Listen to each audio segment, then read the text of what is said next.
Namaste and welcome to Bodhi Booster Knowledge Portal. Knowledge Portal for learners and achievers, ज्ञान साधकों के लिए श्रेष्ठ पोर्टल बोधि बूस्टर में आपका हार्दिक स्वागत है।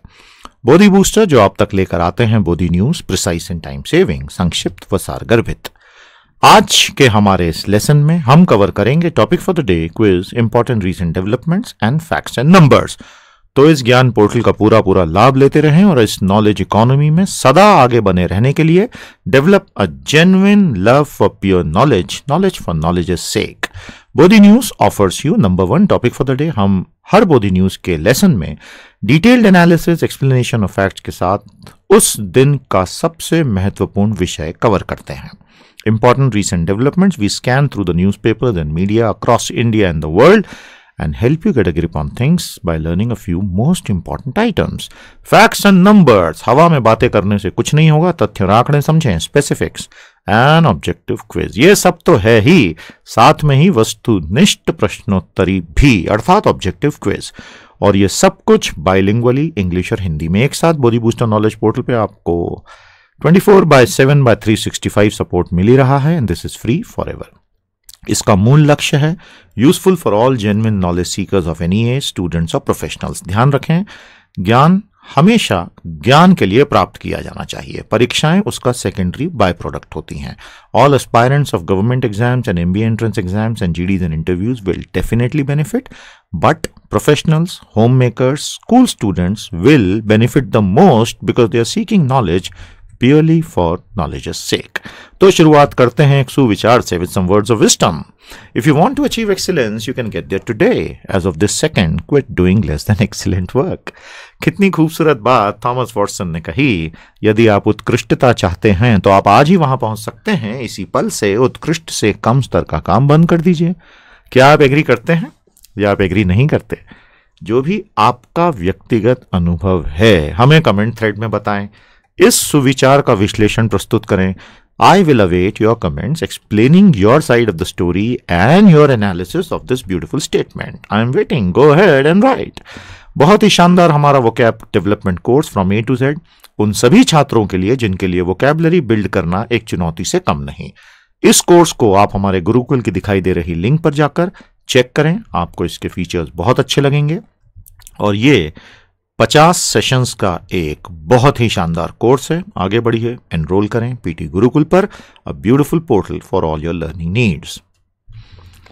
बोधि news begins with the topic for the day. आइए आज के महत्वपूर्ण टॉपिक अर्थात विषय से काम प्रारंभ करें।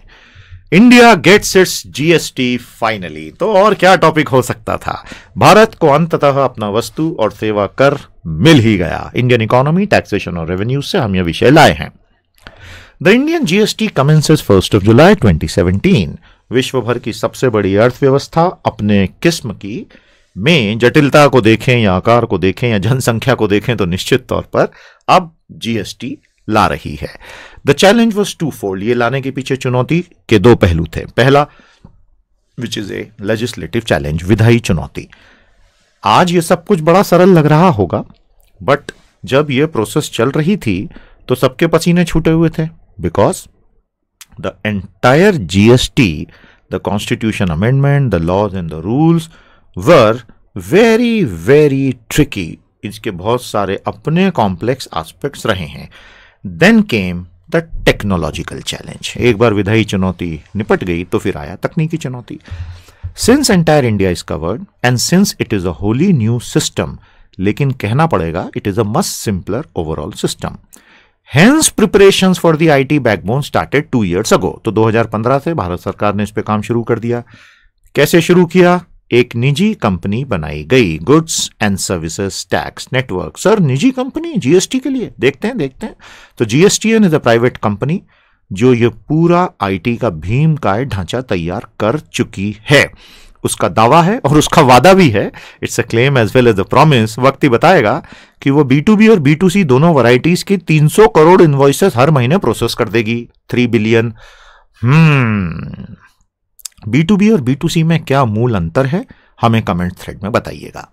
It started auction earlier and selected Infosys as the MSP. तो एमएसपी का क्या फुल फॉर्म हुआ सर? Maximum selling price. अरे नहीं भैया, manage service provider. And it also selected 34 GSPs, MSP, GSP, GSTN, GST. ये नई एक्रोनिम सूप तैयार हो गया भारत में। एग्जामिनर सबसे ज्यादा खुश हैं इससे, ज्यादा मेहनत ही नहीं करनी, 50-100 क्वेश्चन रेडी मिल गए ऑब्जेक्टिव उनको। 34 जीएसटीएन सुविधा प्रोवाइडर्स, जीएसपीज। इनमें आ गई आपकी लेखा फर्में यानी अकाउंटिंग फर्म, टेक्नोलॉजी कंपनी। और अब पूरा भारत कई वर्षों तक ये अनुभव अच्छे से लेगा। तो ये इसका पहला इंट्रोडक्टरी कदम है। जीएसटी के आने के अलग अलग पहलू जैसे जैसे अब खुल रहे हैं, तो आप इस तरह से चीजों को याद रखिएगा। आइए आगे चलते हैं। Point number 2, Bodhi news, India gets its GST finally. The government approved the proposal for setting up a special purpose vehicle SPV to be called GSTN on the lines mentioned about. तो अभी 12 अप्रैल 2012 को, अभी हमने पहले बिंदु में जो बात की थी उस हिसाब से डिसीजन हो गया कि एसपीवी बनेगा। तो ये यूपीए 2 की सरकार का निर्णय था।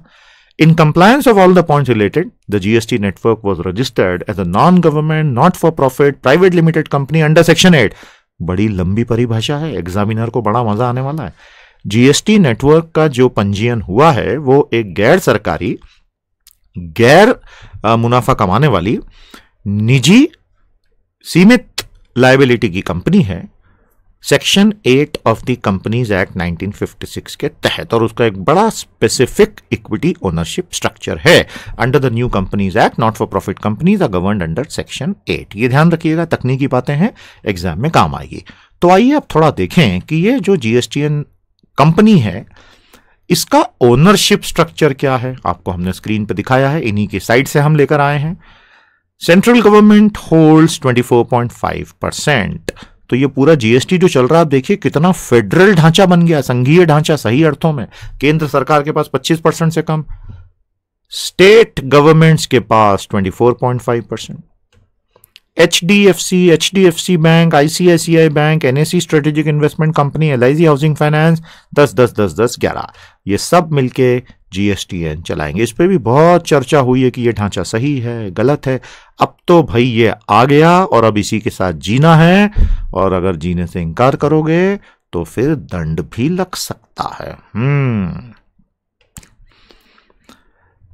आप सभी जानते हैं जीएसटी भारत के जीवन में एक नवीन प्रकाश के रूप में आ रहा है, और इसीलिए जीएसटीएन के चेयरमैन हैं श्री नवीन कुमार और सीईओ हैं श्री प्रकाश कुमार। जीएसटी भारत का नवीन प्रकाश।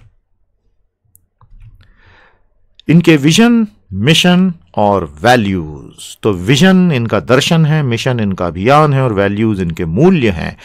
Vision is to become a trusted national information utility. बड़ा महत्वपूर्ण एक्रोनिम है, एग्जाम में 100% आएगा।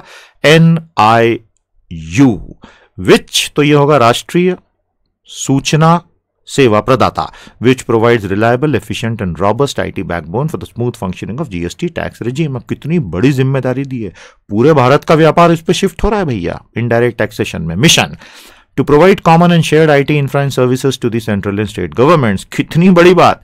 वैसे तो फेसबुक पर अब 2 बिलियन लोग आ गए, 200 करोड़ लोग, तो उसके सामने तो हमारा ये ढांचा कुछ भी नहीं है, लेकिन हमारे लिए तो बहुत कुछ है, देखेंगे। वैल्यूज, इंक्लूसिवनेस यानी समावेशी, एफिशिएंसी यानी कुशल, ट्रांसपेरेंसी यानी पारदर्शी या पारदर्शिता, इस तरह से commitment, collaboration, excellence, innovation, accountability, कुछ भी नहीं छोड़ा इन्होंने, सब कुछ ले लिया। संविधान में जो जो लिखा है इन्होंने सब कुछ उठा लिया है। Good for them, good for them. विश्व भर में जीएसटी की कहानी आपको इस एक स्लाइड पर बड़ी खूबसूरती से दिखेगी। Canada, Brazil, France, Singapore, New Zealand, Australia, China, Japan, अलग अलग स्वरूपों में कंजम्पशन टैक्स या वैट या जीएसटी के प्रकारों में इन सभी देशों ने अपने अपने ढंग से जीएसटी लाया है। लेटेस्ट आया था ये मलेशिया में, implemented GST in 2015 after debating for 26 years. तो मलेशियाई भाई भारत से भी बहुत आगे निकल गए। हमको लगता है भारत ही आर्ग्यूमेंटेटिव इंडियन से भरा हुआ है। Argumentative Indians, does it ring some bell? तो हमें बताइएगा कमेंट्स में। आर्ग्यूमेंटेटिव इंडियंस से आपको क्या हिंट मिली? मलेशिया पे वापस आ जाओ, 26 वर्षों तक चर्चा करके 2015 में लाए, हम तो बहुत आगे भैया उनसे। कंज्यूमर कॉन्फिडेंस नोज डाइव्ड, यानी उपभोक्ता बुरी तरह घबरा गए। Inflation went up, anti GST protest happened in the capital KL, Kuala Lumpur. लेकिन उसके बाद चीजें धीरे धीरे ठीक हो गई। इसका मतलब भारत में भी पहले 1, 2, 3, 4, 5 महीनों में समस्याएं आएंगी, बट पर्सनली मुझे लगता है कि 2018 आते आते लोग जीएसटी को दुआएं देने लगेंगे। At least the honest entrepreneurs and honest companies which so far had a huge disadvantage that the entire tax margin with the unscrupulous traders and businesses used to take away as profit, and these honest people had to lose as taxes, lose quote unquote, that field will get leveled. तो एक झटके में वो लाभ जो कर चोरी करने वाले उठाते थे खत्म हो गया। हाँ, आप सरकार को डिलीवर करना है पब्लिक सर्विसेज की क्वालिटी वगैरह, वो एक अलग मुद्दा है, लेकिन आई होप आपको ये ब्रॉड पर्सपेक्टिव समझ में आ गया। जीएसटी पे सरकार का स्ट्रेटेजिक कंट्रोल होगा, क्योंकि कई लोगों को चिंता है भाई कि सरकार के तो हाथ से ही निकल गया जीएसटी। ऐसा नहीं है। 5 चीजें हैं। सबसे पहली, strategic control through the board of directors, निदेशक मंडल के जरिए सरकार ने अपने पास वोटिंग अधिकार ऐसे रखे हैं कि वो सामरिक नियंत्रण रख पाएगी। दूसरा, strategic control through special resolution, तो भाई विशेष निर्णयों के जरिए भी वो अपना एक अधिकार रख सकती है। Third, through share holders agreement, तो अंशधारिता अनुबंध के जरिए भी सरकार ने अपने एक ताकत को बनाए रखा है। Fourth, placement of personal on deputation in the SPV, तो भारत सरकार अपने खास ऑफिसर्स को हमेशा यहां डेप्यूटेशन पे भेज सकती है। And fifth, agreement between government and SPV, उसका भी ढांचा ऐसा है कि कभी भी जीएसटीएन अपने मन से कुछ कर बैठे, ऐसा नहीं होगा। तो हम समझ सकते हैं कि ये चिंताओं को इन 5 चीजों के जरिए दूर करने का प्रयास किया गया। आइए आगे चलते हैं। Point number 3, Shri Navin Kumar the chairman, Navin Prakash याद रखिएगा, says that the Indian taxpayers will have 3 options. अब जहां तक रिटर्न्स फाइल करने की बात आती है, जो सबकी सांसें फूली हैं, पसीने छूट रहे हैं, रातों की नींदें उड़ी हुई हैं और सपने में आजकल केवल जीएसटी जीएसटी जीएसटी जीएसटी चल रहा है, उनके लिए 3 ऑप्शंस हैं। First, directly go to the portal and upload. If you are computer savvy, go to the portal. Hope that it opens and upload. बहुत बड़ी उम्मीद है भैया वो। Second, choose the offline tool and upload. कई लोग ये भी करेंगे। And third, यदि tax payer if they want some other functionalities कि हमें साथ में दूसरी भी कुछ सेवाएं चाहिए, अकाउंटिंग, इन्वेंट्री मैनेजमेंट, रिकंसिलिएशन, ये सब चीजें बहुत समय खा जाती हैं बिजनेसेस का, then they can use the GSP. For those tax payers who want end to end responsibility. तो हमने जीएसटीएन सर्विस प्रोवाइडर्स की बात की थी ना, 34 लोगों की, ये वो हैं। समझ में आ गया? तो जीएसटीएन ने अपनी तरफ से 3 ऑप्शन बताए हैं। GSTN had built a Java-based tool, an application that it had released for beta testing. Beta testing में हमेशा मूल स्तर पे टेस्टिंग होती है, उसके बाद अल्फा प्रोडक्ट आता है। The portal functions at the front end of the overall GST IT ecosystem. ये इकोसिस्टम आ ही गया, ये हर जगह आ जाता है।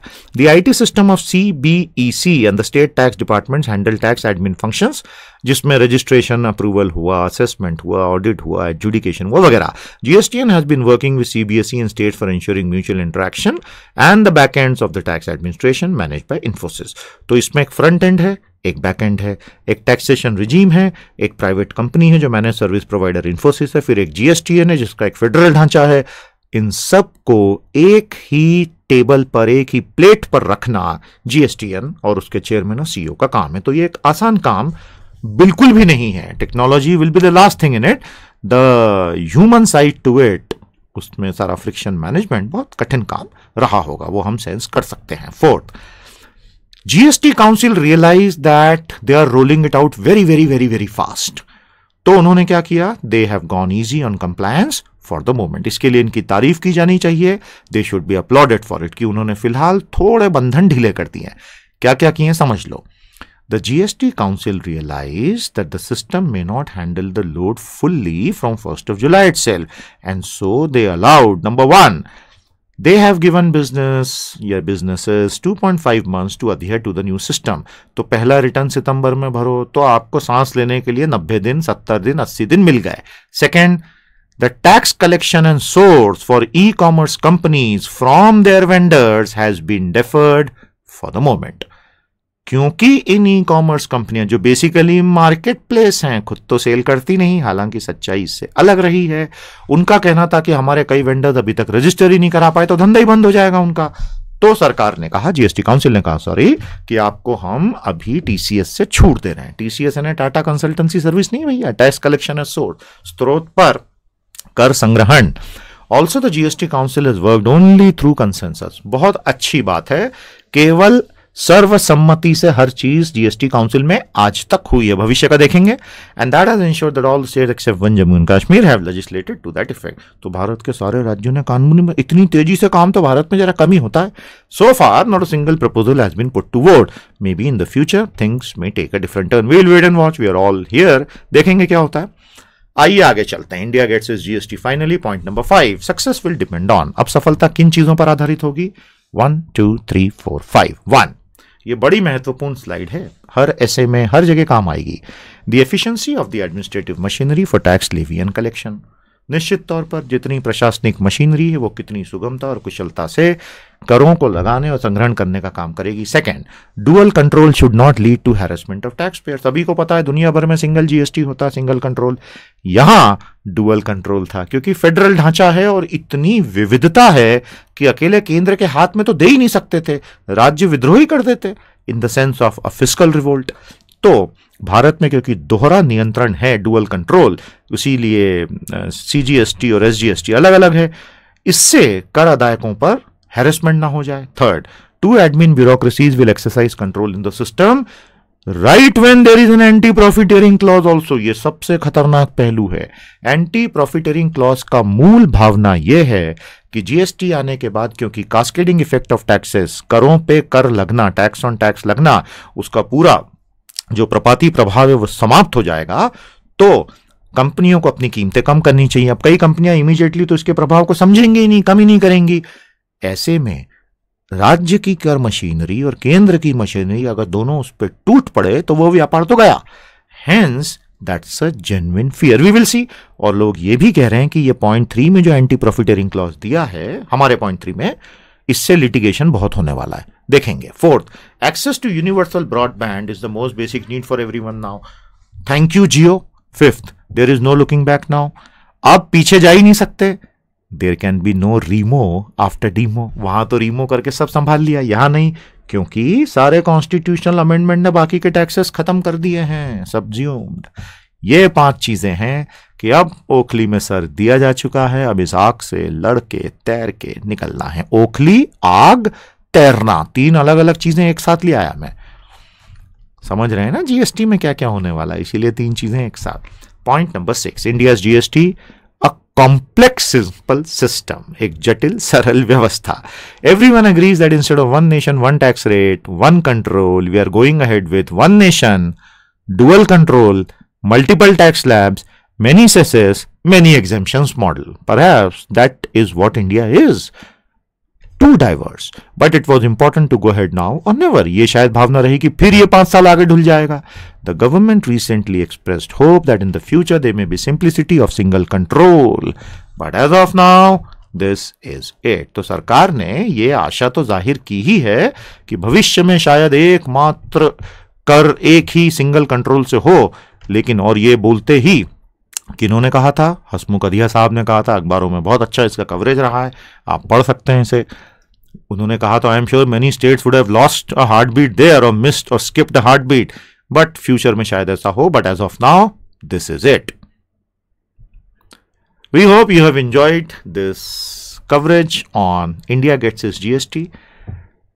याद रखें, आने वाले दिनों में हम लगातार इसका एनालिसिस प्रस्तुत करते रहेंगे। Stay in touch, stay in tune.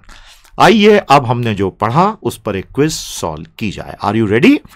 Okay, here goes. Question number 1, why is India's GST not the standard simple model the world follows?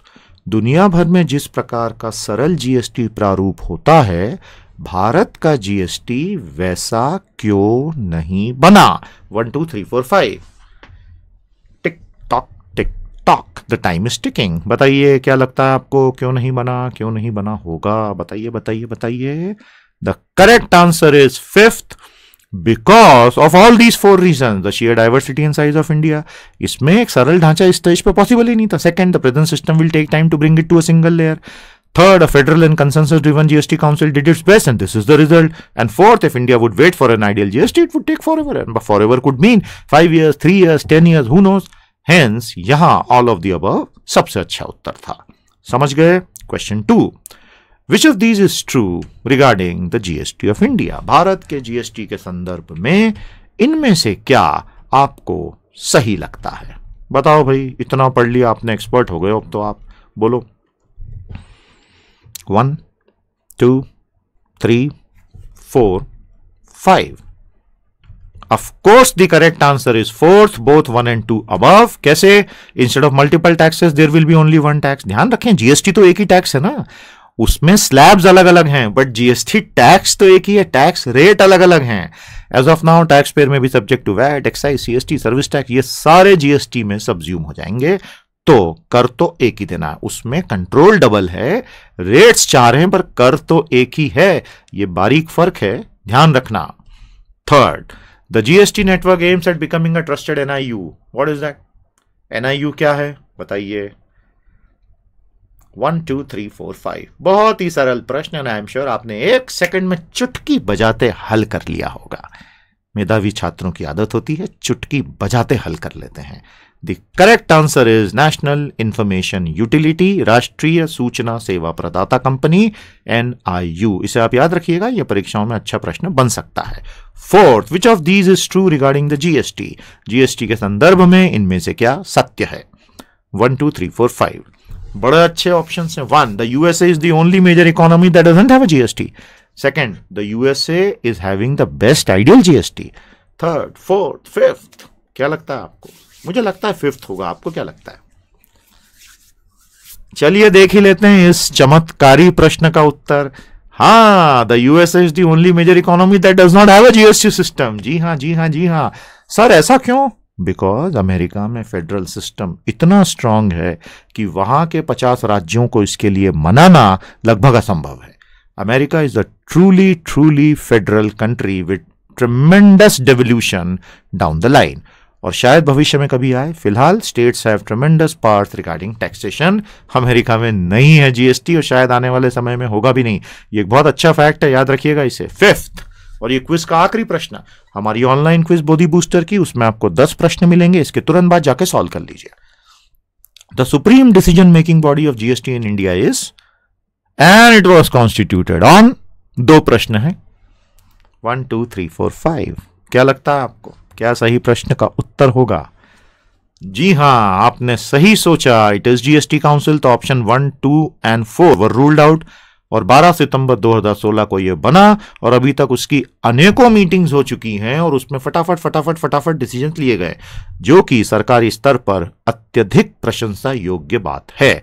I hope you have enjoyed these 5 questions. देख लीजिए एक बार पुनः, ये 5 बेहतरीन प्रश्न हमने आपके लिए तैयार किए थे आज के GST पर. इन्हें समझिएगा, रिवाइज कीजिएगा और इसका जो वृहद प्रश्नोत्तरी है, the bigger quiz which is available online, उसे तुरंत बोधी बूस्टर पोर्टल पर हल कर लीजिए. उसकी लिंक वीडियो के ठीक नीचे आपको मिल जाएगी. Okay, let's move on to important recent developments. हाल ही की सबसे महत्वपूर्ण घटनाओं पर एक नजर डाला जाए. बड़ी मजेदार और खतरनाक दोनों एक साथ. Indian companies targeted in fresh malware attacks. अब एक न्यूज हमने एक्सेप्ट करके दिखाई है, ये टाइम्स में छपी थी. While the corporate sector was heaving a sigh of relief after the immediate previous ransomware attack WannaCry was tackled, they have reasons to be jittery yet again. A new malicious code named Petya, या कुछ अखबारों में पेट्रैप भी कहा गया, उसको आ गया है. This could be a genuine cyber attack disguised as a ransomware attack. ये सबसे खतरनाक बात है. कई विशेषज्ञ अब ये कह रहे हैं कि अब की बार WannaCry तो प्योरली रैंसमवेयर था, लॉक कर दो, $300 मांगो बिटकॉइन में. Petya is not a ransomware attack. It is actually a cyber attack disguised as a ransomware attack. That would make it far more dangerous. देखेंगे. Petya is a family of encrypting ransomware first discovered in 2016. So it's a new kid on the block that targets MS Windows-based system, infects and locks it, and demands payment in Bitcoin. तो Petya पे यदि आप research करेंगे तो आपको Wikipedia पे पेटिया महोदय बड़ी ही प्रभावशाली, उनका व्यक्तित्व आप देख ही सकते हैं, पर इस तरह की बहुत सारी काम की जानकारियां विकिपीडिया पे पेटिया को लेकर मिलेंगी। और 2017 में यूक्रेन और रूस से शुरू हुए भारी हमलों में कई एमएनसीज चपेट में आ गई और उनके सब्सिडरीज जहां जहां दुनिया में थे वो सब भी आ गए। फॉर एग्जाम्पल मॉन्डेलीज, जो बड़े अच्छे अच्छे प्रोडक्ट्स भी बनाता है, कुछ प्रोडक्ट्स के नाम मॉन्डेलीज के बताइएगा। और इस प्रकार से ये है पेटिया। आइए अगली मेजर इंपॉर्टेंट रीसेंट डेवलपमेंट देखी जाए। Google fine $2.7 billion bye EU, economic times. तो ये लंबी चौड़ी खबर आई है जिसके बहुत सारे निहितार्थ हैं। ये सिर्फ एक छोटी सी खबर नहीं है कि गूगल पर ये इस प्रकार का एक एंटी ट्रस्ट दंड लगा है, इसमें छुपी हुई बहुत गहरी बातें हैं। आइए समझें। The European commission found Google under EU anti trust rule. Anti trust rule मतलब एंटी कॉम्पिटिटिव प्रैक्टिसेस कर्व करने वाले नियम, यानी प्रतिस्पर्धा विरोधी गलत काम करने वाली कंपनियों को दंडित करने के नियम। भारत में यही काम सीसीआई करता है। सीसीआई के चेयरमैन का नाम बताइए, सीसीआई का फुल फॉर्म बताइए। तो यूरोपियन कमीशन कहता है Google has denied consumers a genuine choice. Bharat में तो इतनी फाइन बातों के लिए किसी के पास समय नहीं है। भारत में तो हम सब मिलकर एक ही गाना गा रहे हैं जो आप स्क्रीन पर देख रहे हैं, आ रहे हैं इस पे अभी वापस। यूरोपियंस ये गाना नहीं गाते हैं। By using its search engine to unfairly move the consumers to its own shopping platform by priority positioning to its own shopping service। तो आपने सर्च रिजल्ट चेक किए, आप इम्प्लिसिटली गूगल पे भरोसा कर रहे हैं कि वो सब कुछ अपने एल्गोरिदम से बेस्ट रेलेवेंट सर्च रिजल्ट ऊपर दिखाएगा, लेकिन उसने ऐसा नहीं किया। उसने खुद की शॉपिंग सर्विस को अपनी एल्गोरिदम से बाहर रखा। तो ईयू ने कहा है गूगल को 90 दिनों में अपना व्यवहार सुधार लो, नहीं तो बेटा तुम तो गए। ये ताकत ईयू के पास है, ये अन्य देशों के पास है ही नहीं कि वो गूगल जैसे भीमकाय संस्थानों से सीधा सीधा पंगा लेने की सोचें भी। अभी तो आगे और बहुत कुछ आप देखते जाओ। मार्गरेट वेस्टागर, ये वहां की ईयू की चीफ रेगुलेटर हैं एंटी ट्रस्ट की, मार्गरीत वेस्टागर, उन्होंने ये निर्णय घोषित किया। She said Google denied European consumers a genuine choice of services and the full benefits of innovation. तो गूगल ने कहा madam we are sorry, we respectfully disagree. हाँ वो सब तो ठीक है, $2.7 बिलियन जमा कराओ भाई। और अगर 90 दिनों में नहीं सुधरे, जो कि बहुत बड़ा चैलेंज होगा गूगल के लिए, because it will be an admission कि वो गलत काम कर रहे थे, और नहीं सुधरे तो प्रतिदिन ग्लोबल टर्नओवर के 5% की फाइन लगेगी, उस दिन के टर्नओवर की। अब अमेरिकन कंपनीज को यूरोप में काफी मार पड़ रही है। Apple is fighting a European demand that it repay £13 billion in back taxes to the Irish government. ये डिमांड आयरलैंड की सरकार नहीं कर रही है, जिसने इनको तो रेड कार्पेट दिया था। ये यूरोपियन यूनियन बोल रहा है कि आपने गलत किया, तो £13 बिलियन का फायदा उठा गए, आप टैक्सेस का सारा चुकाओ। तो एप्पल जैसी भीमकाय कैश टैश कंपनियों को भी एक बार पसीना अब छूटेगा। Facebook was fined by anti trust regulator for misleading officials over take over of WhatsApp. Amazon agreed to change it distribution agreement with e book publishers. तो Europe is actually showing these technology superstars their place. Unfortunately, in India, we are all singing a simple song. Yay! Google is a free service. Long live Google and long live Facebook, long live WhatsApp, long live Amazon, all those good Americans. अभी भारत का consumer उतना evolve नहीं हुआ है कि वो ये समझे nothing is free. We are giving away all our information based on which they are becoming richer and richer by the day. अभी ये फाइन बातों के लिए भारत के पास समय नहीं है। ये Google is the free service. Prime minister Modi speaks up against cow vigilante violence, media reports. प्रधानमंत्री मोदी ने अहमदाबाद में गौ रक्षा के नाम पर देश भर में कुछ हो रही घटनाओं पर कड़ा एतराज जताया है। The PM has spoken up against the rising violence in the name of गौ रक्षा। Not in my name was a social media campaign which spilled over to the streets with thousands marching across India. PM said, Killing people in the name of गौ भक्ति is not acceptable. आप गौ भक्ति के नाम पे इंसानों को नहीं मार सकते। This is not something Mahatma Gandhi would ever approve. No person in this nation has the right to take the law in his or her hands in the country. कानून अपने हाथ में मत लीजिए, किसी को अधिकार नहीं है। Violence never has and never will solve any problem. We are a land of non-violence. We are the land of Gandhi. Why do we forget that? No one spoke about protecting cows more than Gandhi and Bhave. आचार्य विनोबा भावे, भूदान आंदोलन। यदि आपने पढ़ा है भूदान आंदोलन, comments में बताइएगा। Yes, it should be done. हमें उनके बारे में पढ़ना चाहिए, समझना चाहिए और उनकी बताई राह पे चलना चाहिए। तो प्रधानमंत्री मोदी ने पूरे जोश के साथ इस हिंसा को गलत ठहराया है। हम उम्मीद करते हैं इसका बहुत सकारात्मक प्रभाव आने वाले दिनों में दिखे। 43 of 55 McDonald's restaurant shutting shop in Delhi. एक बड़ी अजीबोगरीब घटना में जो सामान्यतः कभी होती नहीं है, दिल्ली में मैकडॉनल्ड्स के 55 में से 43 रेस्टोरेंट बंद हो रहे हैं। 43 of these are shutting down due to an ongoing tussle between the North Indian franchisee and the global food giant. More than 1,700 jobs will be lost. Reasons for this failure? क्यों अचानक ऐसा क्या हो गया? Falling revenues, लगातार राजस्व घट रहा था, लैक ऑफ इन्वेस्टमेंट, नया निवेश आ नहीं रहा था, and a legal battle over ownership on the franchise right. ये तीनों की वजह से दिल्ली में मैकडॉनल्ड्स का पत्ता साफ। Connaught plaza restaurant private limited CPRL is a 50-50 joint venture of its founder Vikram Bakshi and McDonald's India private limited, और ये लोग नॉर्थ और ईस्ट में चलाते हैं। 2013 में मैकडॉनल्ड इंडिया ने बख्शी साहब को हटाया तो वो कोर्ट चले गए, और उसके बाद जो लीगल केस खिंचता चला गया तो daily operations of the restaurants, hygiene, cleanliness, everything went for a toss. And QSC standards McDonald के लिए सबसे महत्वपूर्ण है, क्वालिटी, सर्विस एंड क्लीनलीनेस, वो सब tossed out of the window, और डोमिनोज 2013 में मैकडॉनल्ड से ज्यादा बड़ा QSR चेन बन गया, क्विक सर्विस रेस्टोरेंट, और QSC मैकडॉनल्ड्स के internal standard, quality, service, cleanliness. तो आप देख सकते हैं किस प्रकार कानूनी झगड़ों में पूरी तरह से दिल्ली में इनको नुकसान हुआ। आइए एक और महत्वपूर्ण recent development, China and India standoff. बहुत खतरनाक डेवलपमेंट है because it once again exposes the basic Chinese thinking over India and the border tiffs. India's objection to China building a road in the Sikkim sector of the border has led to a huge standoff.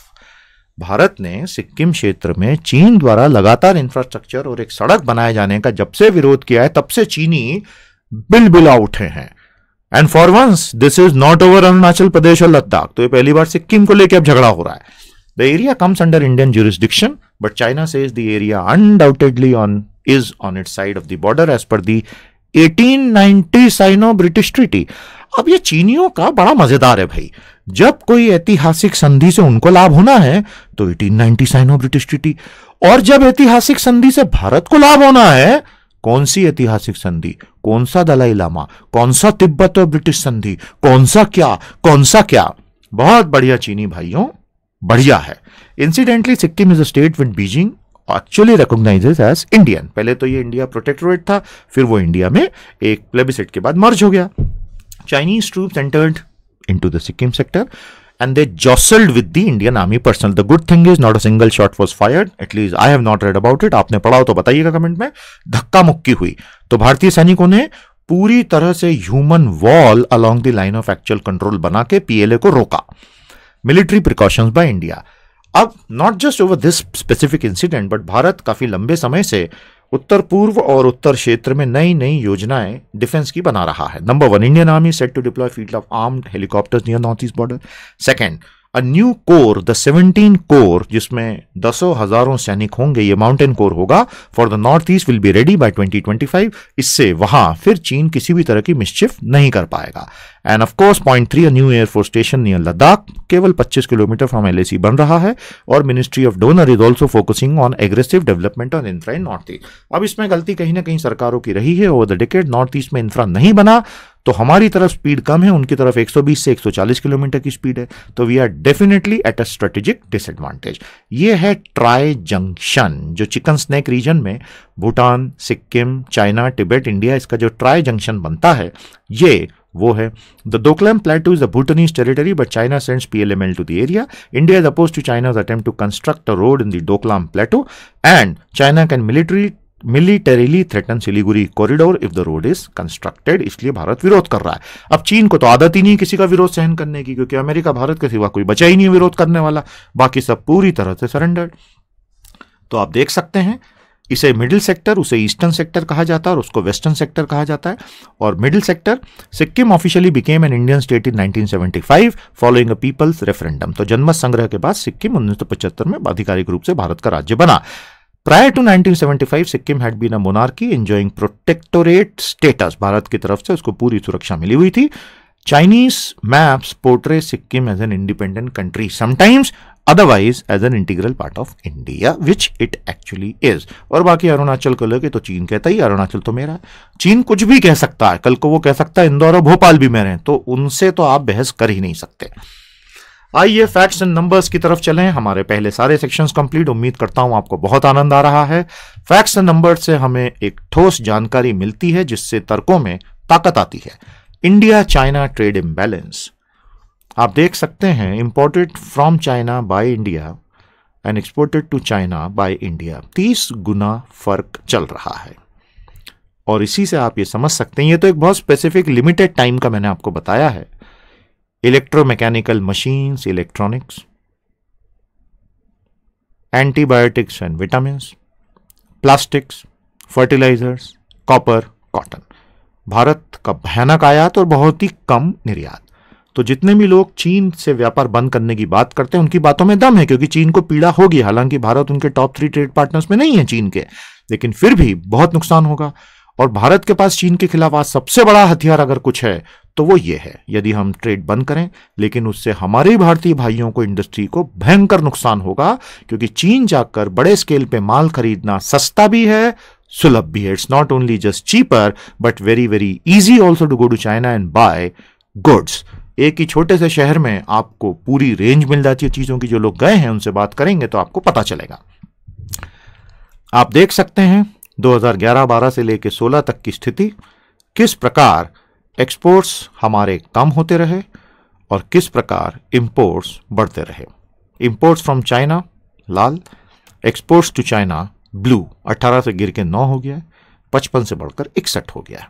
और total trade हमारा बढ़ रहा है, 70 हो चुका है, exports plus imports. हालांकि वो वैल्यू ऐसी कोई 2-3 गुना नहीं बढ़ी है, बट उसमें हमारा साइड यानी ट्रेड डेफिसिट जो हमारे एक्सपोर्ट्स घटने से होता है वो साफ दिख ही रहा है। तो it's a hugely imbalance scale, skewed scale, and China couldn't care less frankly. 2 billion use Facebook now, 200 crore लोग फेसबुक का इस्तेमाल कर रहे हैं। Congratulations to Mark Zuckerberg, the college drop out. Facebook ने कहा है कि उसके मंथली एक्टिव यूजर्स 200 करोड़ पार कर गए हैं, यानी विश्व की 7.6 बिलियन आबादी में से लगभग 1/4 एक ही सोशल नेटवर्क पर आ गए हैं। और ये इन्होंने केवल 13 वर्षों में हासिल कर लिया है। इसमें निश्चित तौर पर भारत का बहुत बड़ा योगदान है। इसीलिए मैं हमेशा कहता हूं, भारत को खुद का फेसबुक बनाने का समय आ गया है। हम भविष्य में इसकी बहुत बड़ी कीमत चुकाएंगे। जीएसटी से संबंधित तिथियां, ये सब आप अपने हिसाब से नोट कर लीजिएगा। सबसे महत्वपूर्ण हाल की जो तिथियां हैं वो आपके सामने हैं। कॉन्स्टिट्यूशन 122nd अमेंडमेंट बिल जो था, ये 122वां अमेंडमेंट नहीं हुआ है, वो इंट्रोड्यूस हुआ 19 दिसंबर 2014 को। लोकसभा से ये बिल संशोधन प्रस्ताव जीएसटी का पारित हुआ 6 मई को। उसके बाद इन्फोसिस को कैसे इंगेज टेक्नोलॉजी साइड पे किया गया, पॉलिटिक्स टेक्नोलॉजी, हमने 2 चैलेंज आपको आज बताए थे, उन दोनों को अलग अलग हमने कॉलम्स में डेलिनेट किया है। 3 अगस्त को जीएसटी बिल राज्यसभा से पास हुआ 2016 में, और ये एक अमेंडमेंट बना 101st अमेंडमेंट, 101वां संशोधन। जीएसटी काउंसिल बनी 12 सितंबर 2016 को, तारीख याद रखिएगा। और जीएसटी बिल राज्यसभा पारित होने के 1 महीने बाद सितंबर में प्रेसिडेंट साहब की असेंट मिल गई थी। इस प्रकार ये सभी तिथियां आपके रिकॉर्ड के लिए हैं, इन्हें आप नोट कर लीजिएगा और आपको इसमें काफी लाभ होगा। 18 जून को 17th जीएसटी काउंसिल मीटिंग हुई थी, तो 17 GST council meeting GST launch के पहले हो चुकी हैं। जीएसटी अराउंड द ग्लोब आपको फिर से हमने दिखा दिया। और इसी के साथ हमारा बोधी न्यूज यहां पर समाप्त होता है। If you want to achieve excellence you can get there today. As of this second, quit doing less than excellent work पर अपना व्यू हमें जरूर कमेंट थ्रेड में बताइएगा। आपके एनालिसिस का इस स्पेसिफिक वर्ड ऑफ विजडम पे हमें बेसब्री से इंतजार होगा। उम्मीद करते हैं कि बोधी न्यूज और बोधी बूस्टर से आपको बहुत लाभ हो रहा है। Always pursue knowledge for knowledge's sake, there is nothing more beautiful than that, specially in a knowledge economy. With that, we come to the conclusion of Bodhi News lesson for today, precise and time saving. इसी तरह की सेवाएं Bodhi booster में आपके लिए लगातार लाई जाती रहेंगी। पढ़ते रहिए, बढ़ते रहिए। नमस्ते, जय हिंद।